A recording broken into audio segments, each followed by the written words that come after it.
Memang one of the best kung fu movie yang aku pernah tengok lah. Semalam aku tengok cerita kung fu ni, tajuk dia Blades of the Guardians. Power mat, serius power gila. Aku sampai menganga tengok cerita ni, especially bila part-part action. Setiap kali ada part action, scene-scene berlawan, scene-scene main pedang, terbaik mat. So cerita ni dia mengisahkan tentang seorang lelaki bernama Dauma. Dia ni seorang pengiring, dalam masa sama dia juga bounty hunter. Memang pandai gila berkungfu, memang hebat gila, main pedang dia force. So satu hari masa dia tengah dalam misi, ada sedikit konflik yang menyebabkan dia tiba-tiba jadi orang buruan nombor 2, penjenayah yang kedua paling dikendaki. Tapi ada satu keluarga ni kenal dia, keluarga Mo tak silap aku. So bila dia orang dapat protect si Dauma ni, keluarga Mo ni bagi satu misi kepada Dauma. Kau bayangkan orang kedua yang paling dikendaki diberi misi untuk mengiringi penjenayah nombor 1 dan pastikan dia selamat sampai ke satu kawasan yang bernama Chang'an. Dan masa itulah Dauma ni berdepan dengan bermacam-macam jenis musuh, macam-macam skill, semua hebat-hebat gila. Setiap kali ada scene berlawan dalam filem ni,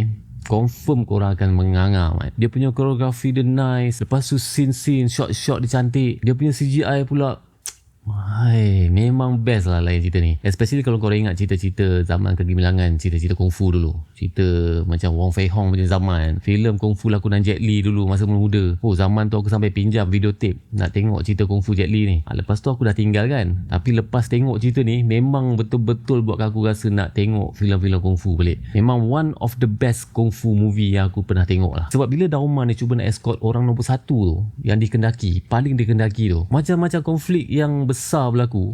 Pasal peperangan lah, pasal perebutan kuasa lah, pasal pengkhianatan, ada juga pasal hal politik. Tapi seriously cerita ni memang shock gila lah kan. Aku ada tonton juga few Zia punya series, tapi yang ni memang nampak real gila. Dia punya action scene nice, dan yang paling best, setiap karakter musuh ni ada kelebihan, ada karakter masing-masing dan skill kungfu masing-masing. Dia punya senjata pun lain-lain. Oh shock gila mak cerita ni. Aku memang kena layan cerita ni lain sekali dekat IMAX lah. Sebab apa? Sebab ada banyak scene-scene yang memang worth it kalau tengok kat IMAX rasa aku. Ada banyak fighting scene, tapi antara yang paling aku rasa menarik masa diorang berlawan dekat dalam ribut pasir. Lepas tu final battle scene tu.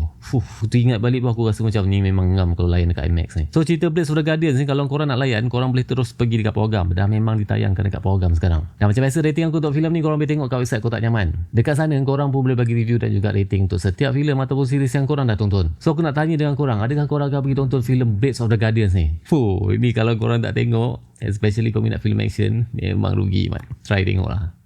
Nyaman.